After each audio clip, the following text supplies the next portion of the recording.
Hello, welcome to Free Will, Science, and Religion. I'm Chandler Klebs, and today I'm here with Quayd and Wsdtime. And today we're going to talk a little bit about determinism and indeterminism and how both of them are equally incompatible with free will. We've done this in previous episodes, but it's good to repeat it every once in a while. Plus, this is the first time that I've talked about it with Quayd because he's kind of new. I guess I would just start off by saying that the traditional argument against free will, being able to choose your thoughts, desires, intentions, all of that stuff, to be truly responsible for it, it's the traditional argument against that has been determinism, that what you do is caused by prior causes before you even existed, and it just kind of goes on a long time, infinitely perhaps. And for a long time, that was the argument until the 20th century came around, and then you had this weird quantum randomness that people throw at us and try to say that, oh, subatomic particles move for no reason at all, and so we have free will. And so, Yeah. what do you think of that? Well, first off, I'm very disappointed in Michio Kaku for making that kind of famous or proliferating that more because he seemed to pitch that whole, well, we don't know where the electron is. And the electron, since we don't know where it is, somehow free will exists. I don't see that yet. First off, like that's the first problem. The second one that I don't understand, as far as I understand quantum mechanics, I'm not a scientist. I'm not a quantum physicist at all, but like just from where I left it, I was under the impression that we didn't know how the quantum realm translated into the macro. Like we haven't reconciled quantum mechanics with general relativity at all, and so to say that it's that quantum behavior somehow relates to our well, first of all, relates to our will being free for us to choose just anything, just any possible um, path that we want. There's a disconnect there. I think there's just a general disconnect between the idea that we don't know where the electron is and what happens in the macro. Because as far as I understood it, we didn't know. We didn't know how that translated into what we see and observe on a macro scale.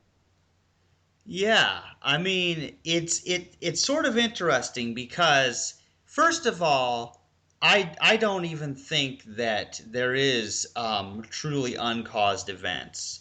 But if Mhm. there were, and here's my reason why I tend to reject that hypothesis, is that if particles really moved around for no reason, even at the small scale, it seems like eventually that would affect something in the macro world, and we would see much more chaos than we do.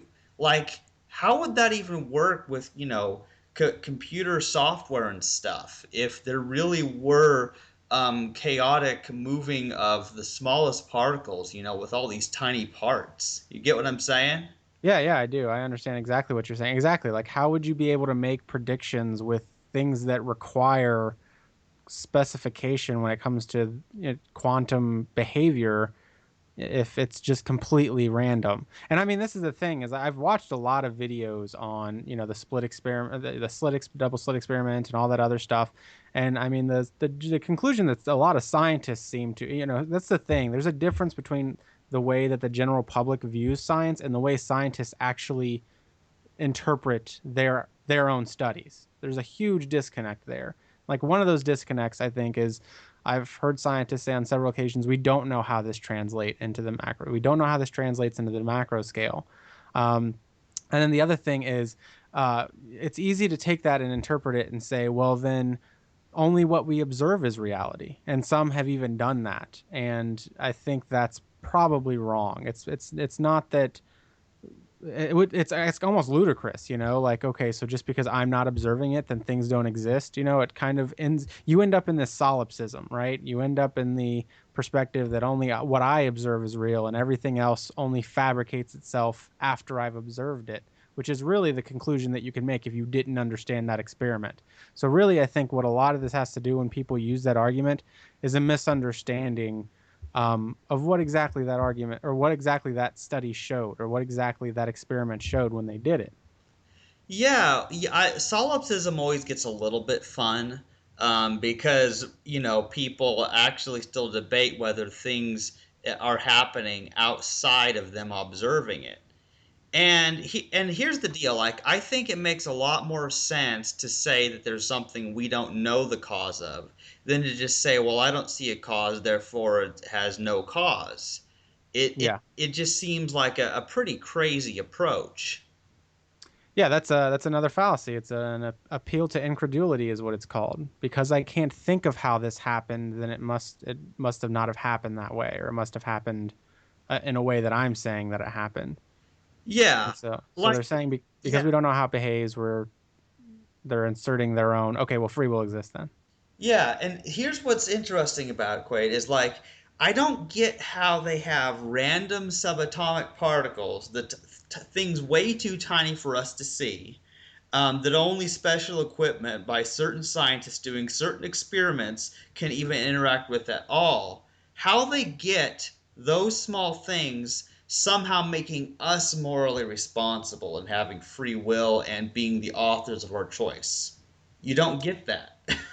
Yeah, yeah, exactly. It's pulling at straws probably. I hate to be biased about it. I try to read people who think differently than me. I'm reading people like right now I'm reading chapters and books by compatibilists and uh libertarian free willists. I don't know exactly what you call it. I'm going to read Daniel Dennett's book next, but a lot of it seems like just pulling at straws. Like how can we make it fit? Like we don't want to get rid of it, and how do we make it fit anyway? And so you end up pulling at straws at that. You're not trying to prove that something exists. You're trying to maintain the truth of something, which ends up making it look like you're pulling at straws and trying to, like you had said earlier, compatibilists, right? I mean, a lot of them it seem like they're moving the goalpost. Like we knew we believed in free will in a time where we really didn't know a lot about the universe and causality, and the more we learned about it, the more ridiculous the idea became. And so you move the goalpost at that point. You say, well, we know this is true. We can't deny it, right? We can't deny it at this point. We can't deny that things are caused by a series of events through time. We know that to be true. So how do we still make it fit after that?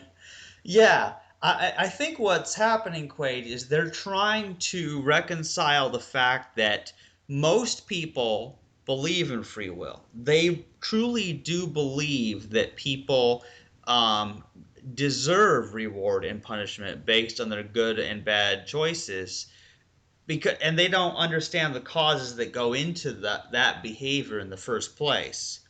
And so, because people believe that each person can choose at any moment to do anything, just about, well, then they're trying to take what we know about the world, about science, about causality, and make it compatible. And the majority of compatibilists are, they're sometimes called soft determinists, because yeah, they're like, well, yeah, things are caused, determinism is true, but we have free will because we are free to respond to our environment in desirable ways or something like that. Yeah. You know what I mean? Like Yeah, yeah. they'll redefine it as doing what we want, and it's like, well, yeah, we just don't choose what we want to want. You know what I mean? We don't get to choose those desires, and that's where people are missing it.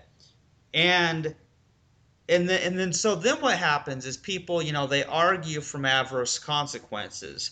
They're like, well, if people stop believing in free will, then they'll cheat on tests, and there'll be all this crime because people will have no morality. And it's like, Hmm. and I'm like, wait a minute, that's not what morality is built on anyway. And look, we all have different ideas of morality and what's good or bad. I'm not going to say we're all on the same page about that, although a lot of us on the podcast probably are, just because we have similar minds. But think We about seem to it.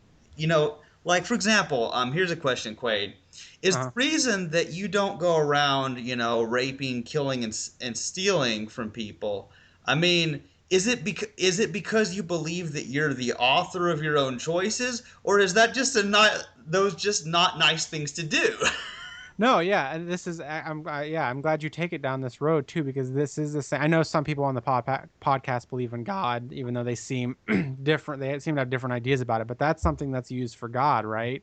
I mean, like you can't be moral without God. You can't be moral without free will, apparently, too, right? It's just Yeah. like, how do I make my worldview superior to yours? Well, I make you look like a bad person if you believe something differently, and it's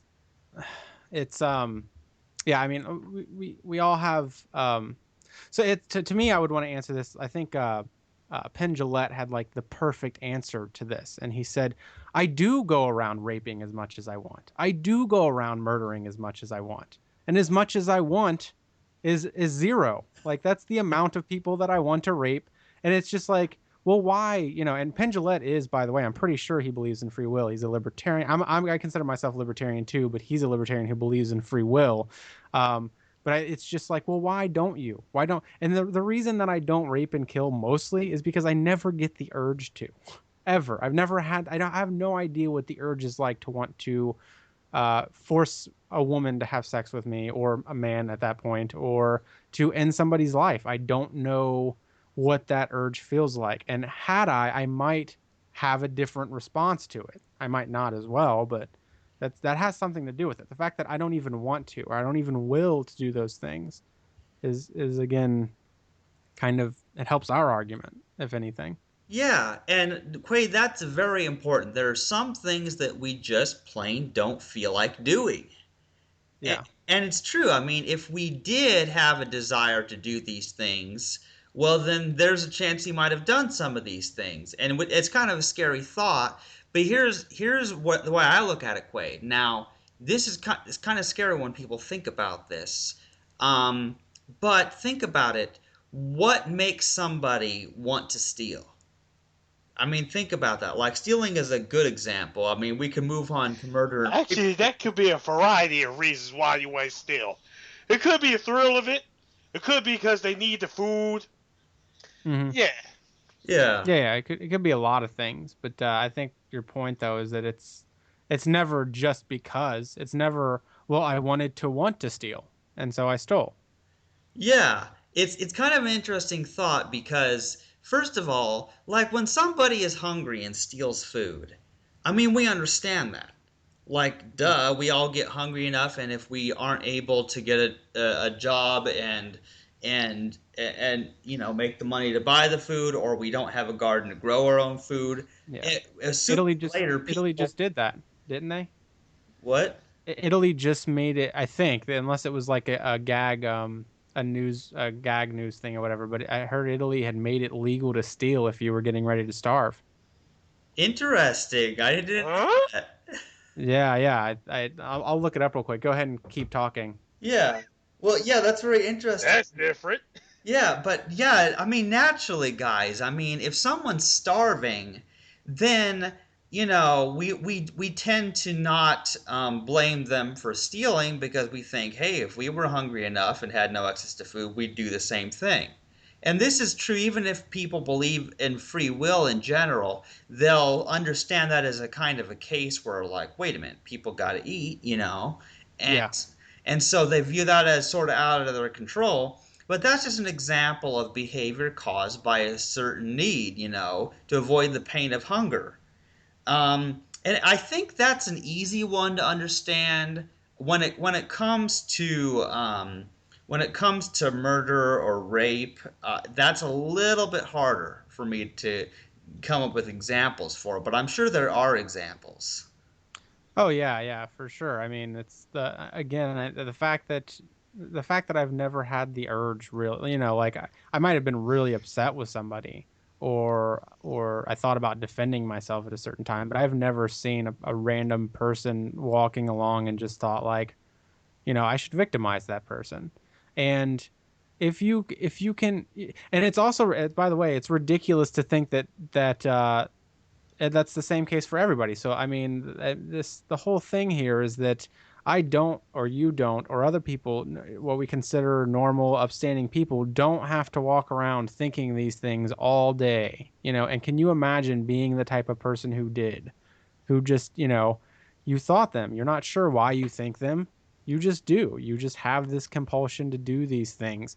It kind of, to me, it should make you feel fortunate. It makes me feel fortunate. It makes me feel fortunate that I'm the type of person who doesn't have to be bombarded with those types of thoughts all day, Oh, as opposed to blaming them. yeah, I mean that because that would just be torture, in a sense, if you did have those thoughts and those desires all the time that you wanted to go kill somebody or something. I mean, but I can think of some examples. I mean, obviously, people will kill someone in self-defense often. If someone's hurting them badly enough and torturing them, eventually they can't take anymore, and they're gonna Yeah.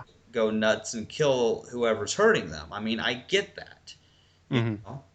And I understand why people lie sometimes too, because sometimes, like, we've even discussed this on the podcasts before, like, lying to the Nazis to save the Jews and stuff like that. And, Yeah. so there are examples people can come up with of times when they would lie to save their life, save someone else's life, get out of trouble, stuff like that. You know, and so it gets a little bit complicated, but I just think that investigating the causes of why someone stole or why someone lied or why someone killed someone, I think those are worth investigating. And a free will believer won't do that. They'll just be like, oh, you did this thing, and therefore we're going to punish you because you deserve it. And they never look at the causality behind it. And I think that's really sad. Yeah, yeah, that's like one of my biggest arguments against free will is really smart people believe in free will. There are a lot of intelligent scientists and philosophers out there who seem to believe in it, but my number one argument, if you read them, I read them a lot. To me, to me it's an excuse to be myopic. It's an excuse to look at the individual and not it's an excuse to look at it's an excuse to kind of like look, if you can imagine like a machine that makes a toy, like examining the toy and being like, why isn't this toy perfect? What's wrong with this toy? And never looking at the machine behind, the thing that manufactured the toy. It's an excuse. It really is like, I want to believe wholeheartedly that um, I'm just misunderstanding something on the part of compatibilists or free willists. But whenever I read it, they always stop to the point where they start looking behind people to see why they do things. They look at everything except for that, and that's very telling to me. Yeah, it's kind of an interesting thing because, like, here's the deal. Like, as somebody who likes to mess around with computer programming, imagine what it would be like if every time my programs didn't work and I got an error message, if I blamed the computer or blamed the programming language or something stupid like that, when really I forgot a semicolon or I used the wrong operator or something like that. Yeah, But that's what it's like because what people do is they don't look at the causes, the source of the problem, and read those error messages. Because we get error messages from humans when they do awful things. That's like an error message telling us something is wrong here. yeah. Either sometimes you could say that the program was written buggy, or sometimes it received input it could not process or something. Yeah, yeah, exactly. I mean, is it any wonder then that the society looks the way it does then, It's just like we have one of the highest, criminal rates per capita. Why can't we stop that? Why can't we stop the amount of incarcerated? And Yeah, it's the highest incarceration rate. Yeah, yeah, yeah, like why we have resources, right? I mean, we obviously have the money to go and destroy other people's lands. How do we not have money to allocate funds to figure out how people work and to counteract those things? There's no way that we don't. There's no way that we can't do these things. It's because we're looking in the wrong places. It's because we're looking at individuals and not, a lot of these things are systemic. I mean, look at the amount of people who are in prison. Like I've said this before on the show, but you do a research. I think it's something like people who are incarcerated, who become incarcerated in their life, make on average like 30,000 less than people who never become. And this is before incarceration, so it's not like they become incarcerated then they make 30,000 less. It's that people who end up being incarcerated later in their life make substantially less than people who never become incarcerated. Interesting.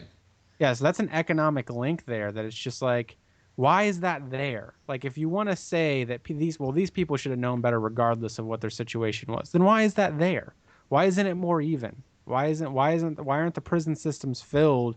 Now you can say that, well, because rich people can afford lawyers and this and that. That's part of it, but it's not nominal. It's not even close to 50%. It's overwhelmingly poor and minorities who end up incarcerated. Yeah, Hmm. and here's something else to think about, Quaid. I mean, why is it so bad in the U.S. Compared to other countries? There's got to be something about the U.S. I mean, we can't say that that just magically being born on this particular piece of land makes somebody a criminal. No, there's got to be something about the society, the culture, and also, let's consider that each different country has different things that are considered crimes. And in one place, something might be a crime where else it might not be. And I think one of the worst parts about the United States is that there's different laws in each state. You know what I'm Yeah, saying? yeah. Like, Yeah, I do. And to kind of go off, trying to backtrack a little bit here because you were talking about different different nations or different states with different laws. Like to me, that's where we should be looking in terms of, like, for instance, you had said that people were afraid that people who didn't believe in free will would steal more or lie more, or cheat more, right? yeah. And those are based off of specific studies as well. Those are based off of studies, psychological studies that were done. But I mean, if you read those studies, every one of them, everyone except for ones that dismiss free will, the ones that accept free will, it's always like a prompt by a quote or a prompt by so you go in the room and you're told scientists think determinism is true, regardless of what that person thought about determinism before walking in the room, how they adapted it to their daily life or philosophy. So I think it would be much more interesting and much more enlightening and much more validate. It would validate their argument more if they looked at nations and what nations believe about free will, and then what the likeliness is of people to commit certain immoral acts. Because really, the whole quote thing doesn't make a lot of sense. Yeah, I read one of those studies, something like that, and basically, but just telling people a quote related to free will that says they have free will or don't, it's kind of a weird thing because that doesn't actually change their belief system. You know, like there's a huge difference between somebody, just taking 100 people into a room and telling them that you have no free will and then examining their behavior to see if it's any different than it was before. Of course, you also have to look at the behavior of each of those individuals their whole lifetime up until that point to see if their behavior prior to telling them they don't have free will is different than their behavior after. That's part of it. But the other part is that if they don't understand why we don't have free will, Yeah. that's the key part because they might mistakenly think that, oh, everything is God's will, like God's the puppet master, and they might fall into like kind of fatalism or some other kind of weird thing that has nothing to do with determinism, and then they'll be in a whole nother field that has nothing to do with what we're talking about. Yeah, yeah, and I mean, it's like you've also completely kind of written out the law. This is a lot, so they know that. My guess is that they knew that there would be no real repercussions for their actions. And it's just like we have a whole legal system that you completely disregarded and said, "Oh, well, people will cheat and steal and do this more because." No, it's like maybe they didn't do it because they didn't have the repercussions that they normally do under regular circumstances when they do those immoral things. Possibly. I Yeah. mean, I've read the studies through, and it's nothing like that is in there. I don't understand it. Yeah, that's an interesting thought, Quaid. Let's suppose that, let's just say that there was an event that happened one day a year in the U.S. where no crime was punished if it happened on that day. You think about the Purge. What's the Yeah. purge? Yeah, The Purge. What? Yeah, what was the purge? The Oh, The Purge. movie. What? You Yeah, ain't go seen ahead. that movie? I haven't seen the movie. Is there a movie called The Purge? Yes, there is.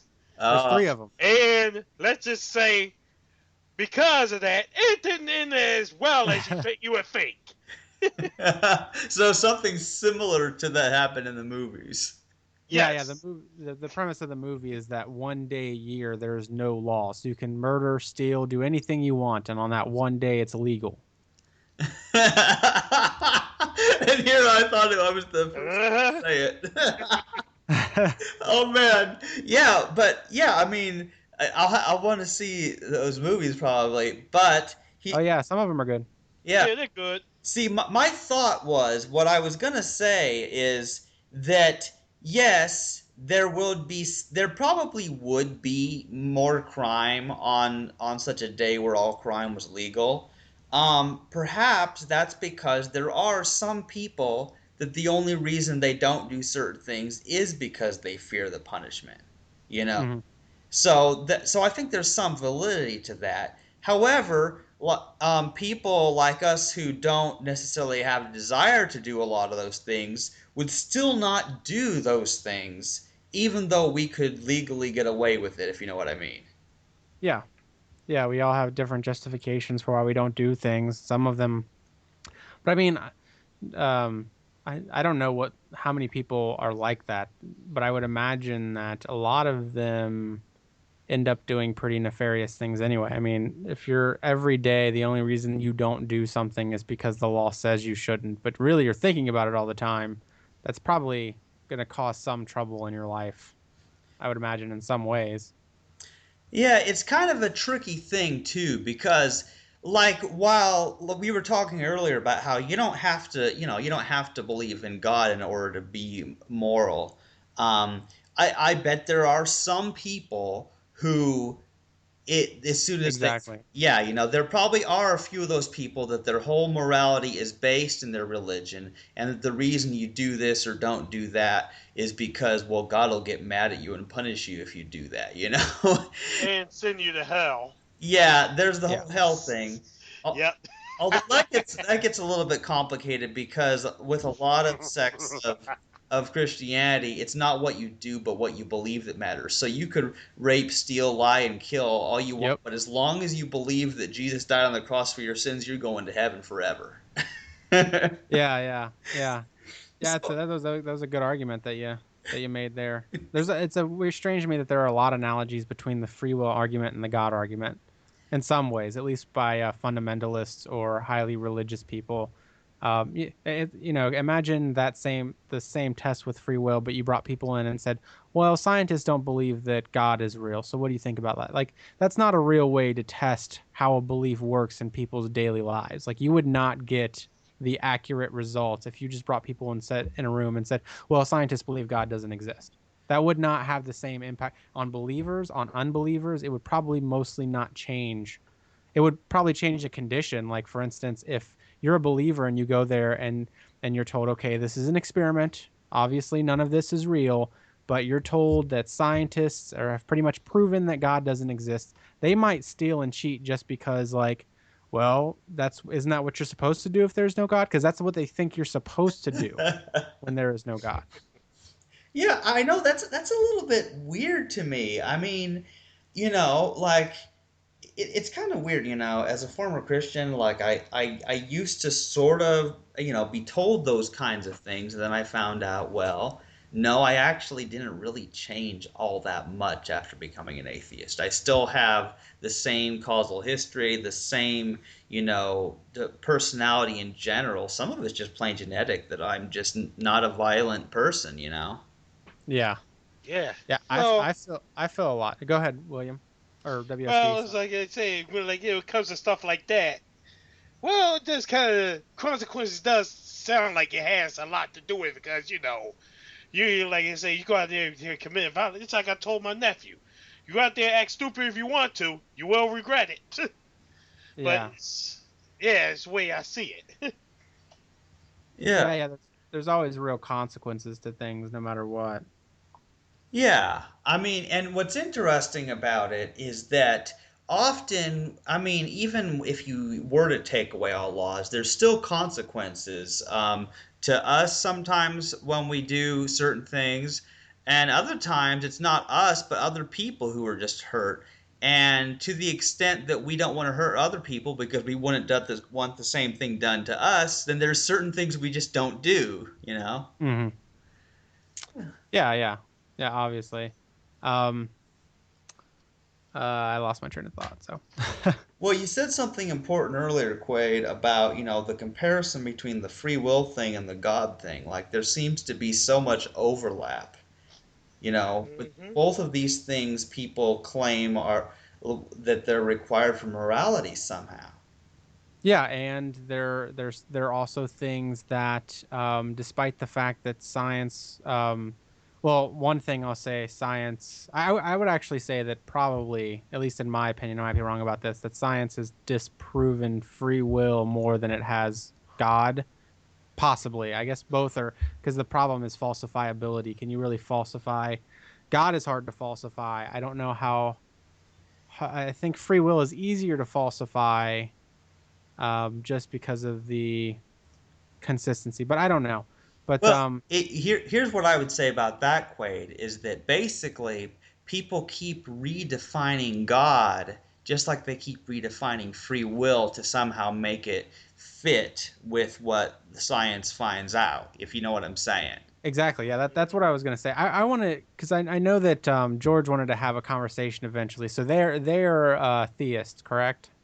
Well, it's kind of interesting because, like, and of course, I'm sure George will fill you in more, but I can tell you because I've known George a long time, and he's more of the pantheist, acutheist type. Like, Okay, he came up with like the term, Spinoza. yeah, kind of like Spinoza, except he came up with this term acutheist. Like, he actually thinks that the universe is the correct meaning of God, that that's the correct meaning of God, and that, Hmm. that other monotheists, like the Christians, Muslims, and Jews, actually have it wrong in a certain sense. Um, Yeah. it's kind of a complicated thing, and I'm not sure whether I even fully understand, even though I've talked with him about it, I'm not sure I fully understand it enough to know whether I agree or disagree. But Hmm. my thing is that it's clear from my experience with Christianity that God was always a person. God was always a sort of a human-like being that it's usually personified as male and gets all angry at his creation for what he made them do in the first place. Yeah. You know what Yeah. I Yeah. So mean? I mean, he was Whereas the represented by humans, and he, strangely enough, behaved a lot like humans behave. He was selfish. He was conceited. He made mistakes according to the Bible. yeah, yeah. Because of his powers, he would be the worst human to ever, yeah, he thought Yeah. up. Well, yeah, and see, yeah, and of course, my thought is that the reason that God seems so much like a lot of humans we know is because it's all based on stories that humans wrote that were probably originally intended as fiction and somehow got turned into a religion. Yeah. I don't. I mean, they could have very well believed that, but I mean, regardless, it's for instance, the concept of infinity didn't come around until, I can't remember exactly, but I think it was like 300 BC or something like that. I'm probably way off. But the point is that if you read the Bible, understanding that they had no concept of a being that was infinite, it makes a lot of sense because they don't talk about God being this infinite, all powerful, all knowing creature. Yet they eventually get to it in the later chapters, but when the earlier chapters were written, sometime before that concept of infinity, God is this limited. He seems to be like, there's moments where there's nothing he can do about something. Like, it seems like, he's just like, there's nothing I can do. I can't solve these problems. I can't, There is the paradox.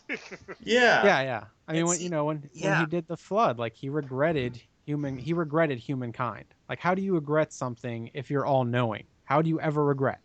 Yeah, see, that's a good point, Quaid, because I wondered about that too. Because these religions teach that God is all-knowing, knows the future, exactly what will happen, and yet is also so all-powerful that he can change anything at any time. Hmm. So then, like, there seems to be a paradox even between the omnipotence and omniscience, where it's like, well, wait a minute. God knows what will happen, right? Yeah, well, can he change what will happen? And then you're Yeah. stuck in a problem, like, because for him, if he knows something will happen, and then he changes something so that that Then future he didn't doesn't know what would happen, happen. then Yeah. he basically made himself wrong by changing the future. Yeah. Yeah. Or can God create a rock so big that he can't lift it? Yeah, that's It's just another. like he's screwed on both sides. You know, like It's kind of interesting because those are always the most fun questions. That's one thing I like about philosophy is it's really good when in talking, philosophy about to come up with these interesting questions where it makes no sense no matter how you answer. yeah, yeah. I mean, like for instance the 6 day thing. Like, why did it take God 6 days? Why did it take God any time apart from zero to create anything? And again, that goes to the It should concept have that took him a Planck instant. what? A Planck instance. Well, this is the shortest span of time that ever exists that's known. Yeah, Pretty much, yeah. Yeah, it's really kind of an interesting thought. I mean, because like I do think there is a sort of connection between a person's level of, belief in God and their belief in free will. And it's kind of weird because there are cases like some people like they see free will as an illusion before they leave their religion. hmm, And that's kind of a difficult one to deal with because you realize so much of religion is based on you deserving some kind of eternal reward or punishment based on your free will. So without free will, you're kind of in a problem. But then a lot more people were more like you me, where well, I saw the conflict between omnipotence and omniscience, and of course, let's not forget omnibenevolence here too. yeah, Then you've got the problem of evil, yeah, and the so then Odyssey. of course the answer that they have to the problem of evil is, well, evil exists because humans freely willed it, they freely Yeah, chose to be evil. And yeah, yeah. Exactly. It goes There's a back to that, doesn't it? contradiction because God. yeah. Yeah, and then so then my question to them at that point is, could God have both given us free will and avoided the fall of man? Could he have done both? And if your answer is no, then he's not all powerful. So yes, God could have. That's a good one. That's the way I say. I Yeah, always that's say. a really good one, Quaid. Yeah, could God have people create people with free will, but also have there not be any evil? Because because because if yes, then why not just do that to start with, so there's no evil, even if there is free will, which Yeah, he had to want evil to exist. yeah, because Mm-hmm. nothing can happen unless God wants it to, because He's all powerful. Yep. Yeah, Which means he's not all loving. So. yeah, yeah. So there's a lot of problems there. Yeah, I mean that's what is interesting about it. I mean, I suppose the reason I do talk about it even as much as I do is because it's actually kind of fun, if you know what I mean. It's fun to analyze all these different omni attributes and realize they can't all coexist. You know. Yeah, But yeah, I do it because I have friends who are Christians, and I still talk to some of them. So I'm constantly trying to look for new ways to show them that what they're saying isn't exactly well put together. yeah, and here's an interesting thing. Now, a long time ago, one of the podcasts, I think we talked about the idea of free will in heaven. Like, is there evil in heaven? A lot of people would say no. Well, do we have free will in heaven? You know, Yeah, and so then you're stuck with the sort of the same interesting thing because like if we say that God has to take your free will away in order to make you be all good, then why not just start out creating life on Earth that way in the first place and have everyone just be good?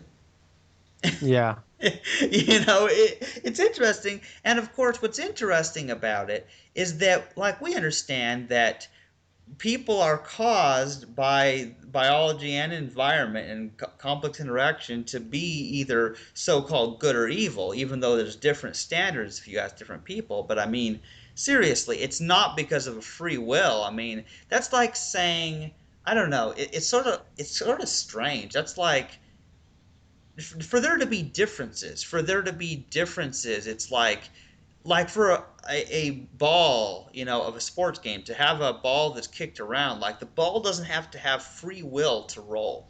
It can still roll, it can still bounce. It doesn't require free will. And Yeah. similarly, we could be good and bad in different areas the way we're caused to be, but it doesn't mean that we're the self-author of it. Hmm. Yeah, yeah, I know. So, I mean, some people would say that, well, balls don't make choices. They also don't. They have no concept of moral. So you're kind of dealing with it. Like that's Stefan Molyneux. If you've ever watched that guy, that's one of his main arguments. Is you would never try to convince a rock that's rolling down a hill to change directions. You wouldn't, stand at the bottom of the hill and be like, change directions. Because Yeah, there's this idea yeah, that you know what's gonna happen. Yeah. yeah, yeah. Whereas if a human was walking down the hill, you might and you wanted them to not run into you, you might actually convince them to change directions because you're dealing with something that's fundamentally different. I still don't see how that gets you to free. I mean, again, that to me the one of the biggest things, like, you've put the word free next to the word will. You can call us free, like that. I understand. I understand freedom through law. I understand that, like, we had slaves at one point, and we call people who we once called slaves free men. They're free men just like the rest of us, and so they're free because of the law, though. But when you put free next to will, what does that mean? Yeah, and like what you were saying earlier, I mean, sure, there's a difference between a rock rolling down a hill and a human running down a hill. I mean, we see the difference because other humans, Excuse me. for one thing, they are conscious, and if we speak the same language as them, then yes, it's possible to change someone's mind, and we know that through experience all the time. Every conversation changes us in one way or another. Whereas if you're speaking English and all they know is French, well, then you're going to get the same result that you got with trying to talk to With the rock, yeah, yeah, that's true. a That's Actually, true. you're Well, you might not. try to They're just signal gonna them in look at some you way. funny and say, what are you speaking?" Yeah. Yeah. Now if Rock starts speaking French to you, that's where it gets really interesting. Yeah, that's where Oh things no, start if to. If Barack starts speaking to me, I officially lost my mind. Hey, I know. Can God create a rock that speaks French? If not, then he's not Yeah. powerful. Uh, Oh man, I'm having fun with this. there's a lot of fun to be had with this conversation. Oh, I know, but yeah, anyway, I mean, to get a little bit back on topic, yeah, I mean, we don't get to free will because, freedom can't really be applied to the will. I mean, Yeah. because the very concept of freedom that we have, that we value at all, is we say someone's free when they can do what they desire to do. Yeah. But it doesn't really make sense for somebody be to be free to desire what they desire, because of course you desire what you desire because you already desire it. It's not because, like, Yeah. because you would have to have, like, if we take the desires you have at the current time, and say that they were chosen by some other prior set of desires, then you have to have, like, level two desires, and then you have to have level three desires that caused your level two desires, and you have an infinite regress of desires, and Yeah. and it's like, well, which is the real desires then? Yeah, yeah. I mean, could you imagine, like, imagine somebody wants Rocky Road ice cream, and you're like, why do you want Rocky Road ice cream? Like, and inquire why they want Rocky Road ice cream. Their question is to either their answer is probably going to either to be to blow you off because they're not interested in philosophical discussion, or they're going to start giving you legitimate causal answers, like, well, my mother used to feed me this when I was young, and so I just really built. It's just like, it's either they're not going to give you an answer because they don't really have one, because they don't really know, or they have inclinations. They have some understanding as to why they desire certain things, and those things are rooted in things they had no control over. Yeah, it's kind of a strange thing. Like to bring food into it as an example. Like, I'm a ketchup man. I like my ketchup. And Yeah. I just don't know why that is. I mean, because I like mustard a little bit, not as much as ketchup. But it's really hard to explain why we like some foods and we don't others. I mean, we don't really have a good explanation, but we just plain do, and we know it. Yeah. Yeah, exactly. It just pops up in us. It literally Yeah. just emerges into our conscious. Like when you desire something, you're not just like, okay, before I start desiring this thing, I need to like it makes no sense. There's no way to have a conversation about it without, becoming circular or something. It's just like you want it when you want it and it happens immediately and you have no control over it. Yeah. I Yeah. mean, yeah, it's so clear to understand that. And so, to a certain extent, I mean, we understand that some of these desires, like tastes in food, they're not so easy to change. But sometimes they can be overridden with other desires, such as when somebody wants to eat something that they're taught is healthier. Yeah. Yeah, like for example, if we talk about the health-based thing, well, when somebody is trying to eat healthier because their doctor tells them to, for example, well, there's going to be some kind of information that tells them what is healthy or not. Like, upon what basis do they decide what is healthier than what they were eating before? And then Hmm. basically they are stuck in a little bit of a problem because they'll hear different things from different sources, because some people will say, oh, you got to have dairy, get your calcium, and other people are saying that dairy milk actually leaches calcium from your bones, and to get it from beans instead. It's like, Yeah. so you're stuck just kind of listening to different sources, and then how do you fact check everything that they say?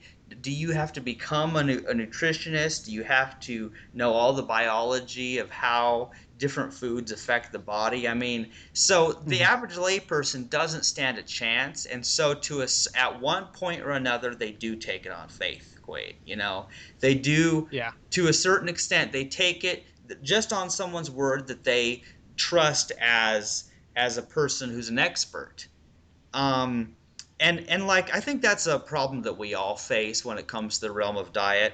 But here's the way I look at it, Quaid, is that we through a process of trial and error, we can actually know what is healthy for us when we see how it affects us.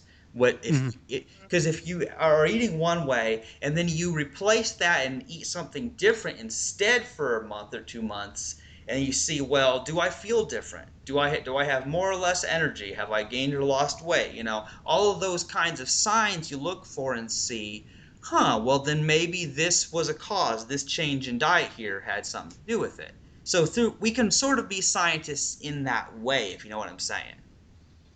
Yeah, yeah, I understand what you're saying.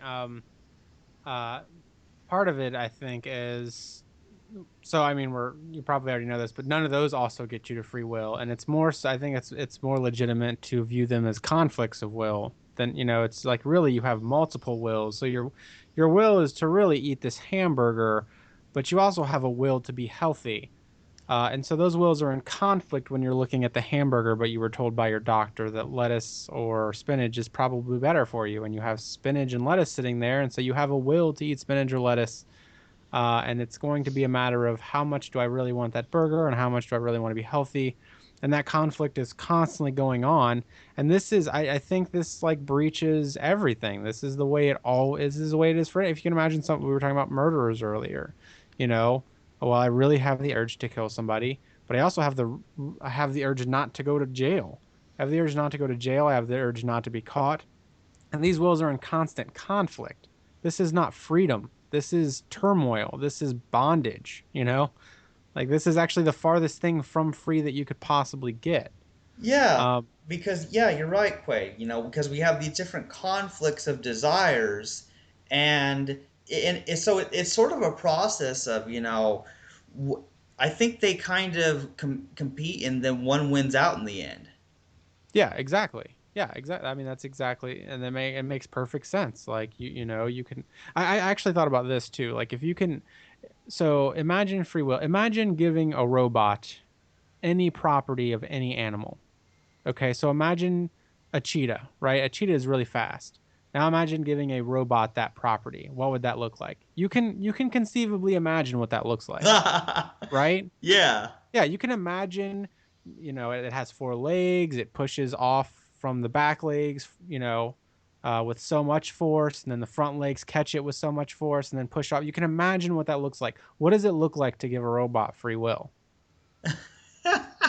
Like, what does that look like? Like you're either going to leave it to quantum randomness, either it's going to compute some numbers and then by some quantum fluctuation it'll choose, or it's going to pull from its knowledge of information and do what it's programmed to do. It's going to follow some script. What is that other component that explain it to me? That's my challenge to any free willist. Explain to me what a robot with free will would look like. You can explain to me what any other what it would look like to give any other property to a robot that exists, any other property that exists to a robot. You can imagine giving freedom to a robot to some extent. We've seen movies about it and we've seen it articulate. What does it look like to give free will to that robot? You're right, Quaid. I mean, it can't really be. We can't even give an example.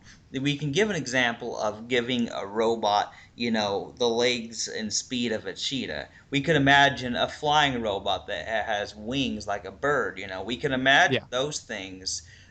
We can even imagine, the concept of conscious robots that respond in a way similar to humans. There's a lot of science fiction movies like that out there, but free will is weird because that's like to have a robot it's weird because it would either act according to its programming, or you would have to have it act completely acausally for no reason independent of its programming, but that wouldn't actually make it the causer of itself, the author of its own choices. Yeah, yeah. So that's strange to me.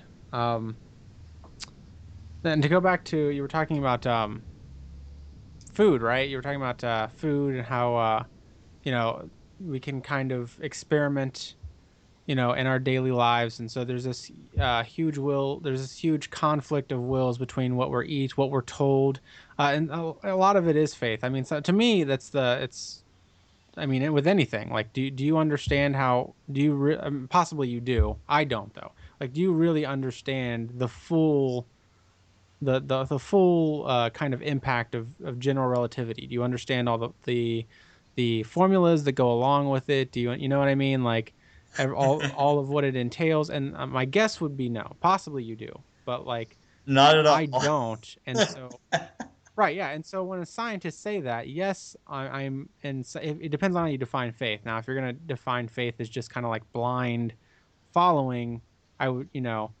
Christians say that a lot, and I disagree with that. I'm not blindly following. And, it's just kind of like if your car breaks down, who do you take it to? Do you take it to your priest? No, you take it to a mechanic. Why do you take it to a mechanic? Yeah. Well, because Oh, mechanic knows something about you about fixing cars, while the priest exactly, go to pray that it gets fixed. Yeah. exactly, yeah. The mechanic has spent so much amount of time with cars that you can have faith, you can put trust in their ability to some extent to fix that car. It's the same thing with scientists. They've studied physics and they've studied evolution and they studied biology for so long that at some point it becomes logical to trust what they're saying, because I just don't have all the time to go through every bit of information myself. And you can actually, it's easy to do this with any theory.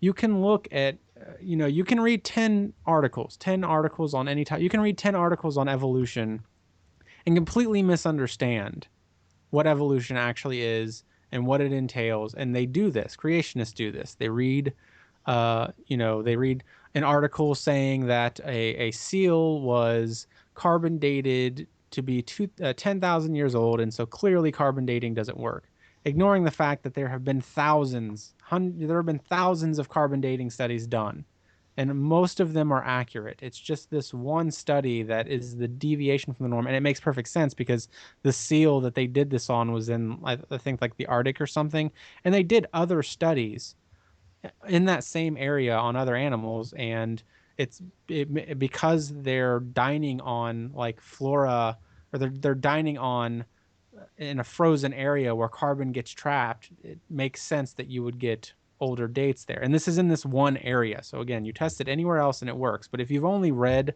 like possibly 10 articles, it's really easy to misconstrue the information for your own personal beliefs. So yeah, we all have faith and we all have to go off of it, but it's not all equal either. Yeah, I mean, and evolution is a good example because here's what I think people are missing is they think that it's all just like, oh, some dude said it, and that people are just blindly following after Charles Darwin or Richard Dawkins or Jerry Coyne in modern times. They think that it's all, well, some guy said it, and these all people are all just believing him like a religious leader. But that's not what it's actually about. Yeah. It's about, does, first of all, it there has to be a hypothesis based on an observation of something, and then the theory is what explains it, how it happens. and Yeah. and so that's the thing about it. It took me a while to get it, but I understand natural selection now, and Yeah. it took me a while, but, well, yeah, I mean, it just is like, I think when somebody already has a pre-established belief, speaking from my own experience, it's very difficult to actually take the time to in-depth study a topic that conflicts with what you believe, and so you dismiss it as false, and therefore you don't study it long enough to find out it's true. Yeah. Yeah, exactly. And by the way, to anybody, if you ever do meet a creationist, I like to do that because they like to say, "Well, you're just worshiping this or that person." I bring a book of that person with me, like Charles Darwin or whatever, and I say, "Okay, I'll rip my book up and you rip your book up," because they'll never rip it up, and I'd be like, "Yeah, I could rip this up and not blink. Like it wouldn't phase me at all because it's not." I can scrutinize it. I can mark up in it. I can say that this part is bullshit. In fact, I have. If you actually read Charles Darwin, like not all of it is true. It's actually been, there are things that he hypothesized that we know are now wrong, and scientists aren't afraid to do that. And so there's a huge difference when you want to hold something sacred and say that it's right in every way, and when you're scrutinizing things and you just, because you're scrutinizing, these things have held water, they've held ground or whatever, despite the Yeah. fact that you scrutinize them heavily. Yeah, well, yeah, what's interesting about that example, Quaid, is that, yeah, you're right. I mean, there can be things wrong in just about any book. And in fact, the older a book is, the more likely you'll find there are a lot of things that are wrong because the author didn't know some things. But yeah, like the reason they won't rip up the Bible is because, well, yeah, to them it's sacred. It's something you don't mess with. It's God's word or whatever. And so they are sort of, in a way, they are worshiping their book, whereas you're not worshiping your book, whatever it might be, because at the end of the day it's just a book.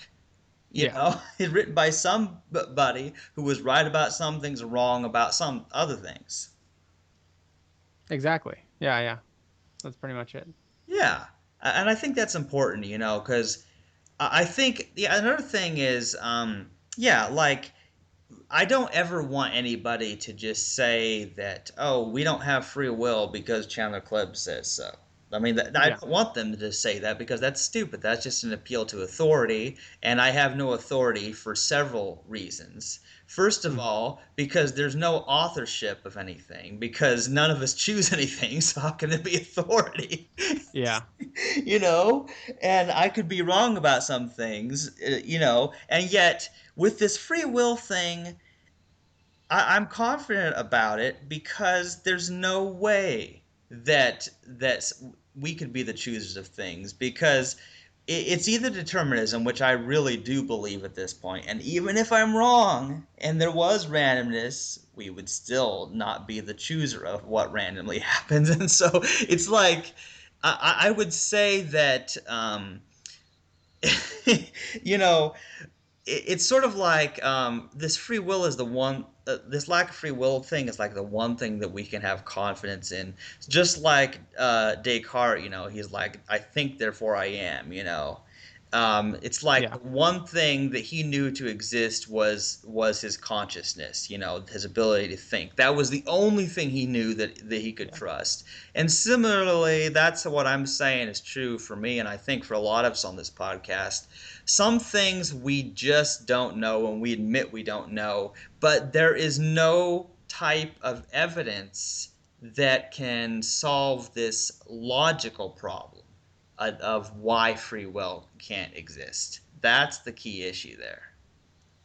Yeah, yeah, I know. To me, I don't. I'm not sure how the statistics play out. Like, I'm not sure. Do I disbelieve in God 100%? I would probably say no. Do I disbelieve in evolution, free will 100%?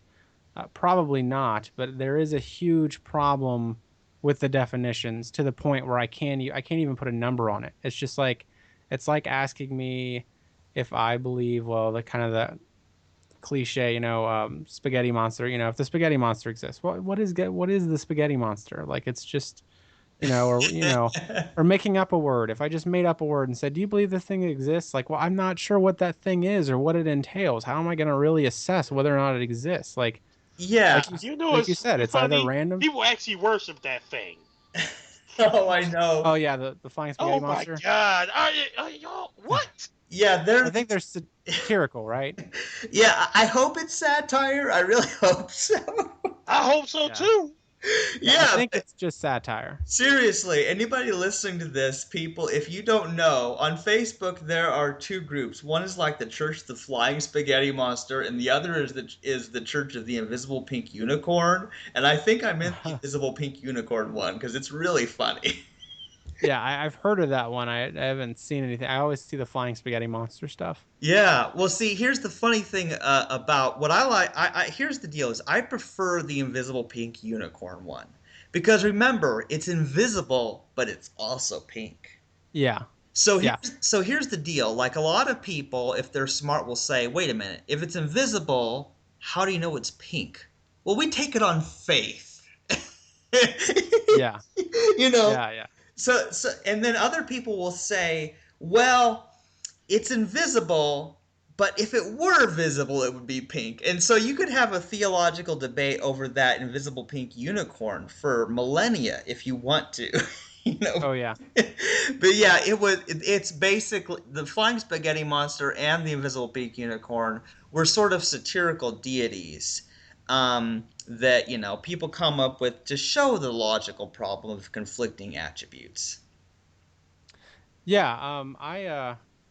The reason that I like the flying spaghetti monster more though is because like I've heard you probably heard some of these too, but like the planets are in the shape of meatballs, so of course you know, and then or they have like Huh? they have yeah, yeah. I mean, the planets are in the The shape of meatballs. hell? What other evidence do you need? What are those? I forget what they're called, but those little What like the strand pastas. hell? Yeah, or they'll have like a piece of pasta next to DNA, and they'll be like, see, and it's just like that. That is what creationists do. Like they say this thing resembles, or the. Have you ever heard of I forget what it's called, keratin or not keratin. Keratin's the bone stuff, but it's called like chitin. It's some type of protein, and it looks like a cross. And if you draw it just right, it looks like a cross. If you look at it under a microscope, it looks nothing like a cross. But if you look at it mapped out and say like a textbook, it looks like a cross. And so that's evidence to them that Jesus made everything. That's just so weird, man. I mean, Yeah. it's kind of a strange thing because, like, yeah, I mean, it is really kind of funny when someone analyzes it, but I think it's important to remember that have been historically many different gods of different religions. Hmm. And what has always fascinated me is once I started learning about, I didn't know much about other religions, but for a while I kind of got into Hinduism, trying to learn about it a little bit. and just realized that, well, they had these different gods, and I can't remember the names of all of them, but there was like Brahma, Vishnu, and Ra. Krishna and there's Krishna, and Vishnu. there's all these different gods. There's a whole bunch of them, and I'm like, well, wait a minute. Why is it that each particular religion will say that their God is the true God? Or some religions have multiple gods. Some of them have like a bitheism system where there's two opposing gods, like two forces of good and evil at war with each other, And it Yeah. sounds a little Star Wars-ish, actually. Yeah. you know? Yeah. Yeah. I mean, definitely campfire stories. Like, definitely, like, if you could imagine nomads going from place to place, no TV, no cell phones. They got to do something, right? Like, telling stories is. Well, that does make sense. You're bored out of your fucking mind. Yeah. Excuse my slang, but Yeah. Someone so needs to make a meme out of this. It's like religion, what people did to waste time before Facebook was invented. Yeah, that's awesome. Yeah. Yeah, I'll have to write that down. I make stuff like, sometimes. I might make that. yeah, I hope you can figure out a genius way to make that because man, it's just hilarious, But yeah, there's all these different stories, and I think I mean, it's kind of weird, but basically people come up with a lot of stories, and it's like, I think people have different ways of approaching this, but it's like, do we evaluate every claim, and especially when a lot of them are unfalsifiable? Like, how does someone test for the existence of Santa Claus? Like, how do you do that? Yeah. Like, if you don't get any presents, then people can just say, oh, well, you were naughty this year. That's why you didn't get any presents. And so you keep trying to be good, and presents never come, and you can't figure it out why, And I'm trying to figure out how Santa hits every house in one night. Yeah. Magic. yeah. Because these dudes going like 3,000 times the speed of sound. Wouldn't they Yeah. turn your body into jelly? Oh, yeah. Kind of like raining 40 days and 40 nights to flood the whole earth would like crush the skull of anybody who got hit by a raindrop, because the amount of volume that would have to fall in order to complete that would be so high that it would kill everything. It would be like comets hitting the earth or something. Oh man, it is funny, and considering, like, just as an example, guys, that we have people to this day who still believe in gods that have conflicting attributes, and are still teaching their children that Santa Claus exists, and you've got the Tooth Fairy and Easter Bunny, and you've got these weird myths that people are still believing and perpetuating. Then we do live in a difficult climate for introducing people to the idea that free will doesn't exist, Yeah. because that requires being able to think logically and realize, well, wait, this and this other thing can't both be true, so one of them is false. But people, they try to make completely opposing things compatible in the most weird ways. Yeah, yeah. I have to go see a movie at 8:40, so I'm probably gonna get off here. If you want to close it out as well, but just one final comment on all that. I have a friend who a while back said that he didn't want to teach his kids about Santa Claus because he was afraid that they might stop believing in God because of it. And it was really strange to me. I mean, basically, his argument is that God is so Let's see. close. I'm Let's sorry. see. Let's not believe in one fictional character and believe in another. Yeah, yeah. Exactly. Yeah, it's like but I think what he was saying was that God is so close to not being real that you can confuse the two, like, in some way. But Yeah, that's an interesting point. Well, yeah, I guess I'll end this episode. Okay, you've been listening to Free Will, Science, and Religion, and it's been me, Chandler Klebs, talking with Quayd and Wsdtime, and we've been talking about how, even if determinism were false and there was indeterminism or quantum randomness, that would not grant you a free will. But we also talked about other things. We talked about religion and God. We talked about, people trying to make um, things that are incompatible, they try to make them compatible, and they find ways to believe the most interesting things. And so there's a lot of fun to be had by discussing it. And to the extent that we're not blaming people because they know that they are not the authors of what they feel or desire or believe, then we can have a fun talk without blaming someone because they believe differently. So I hope you take away that message from listening to this. Thank you for listening, and goodbye.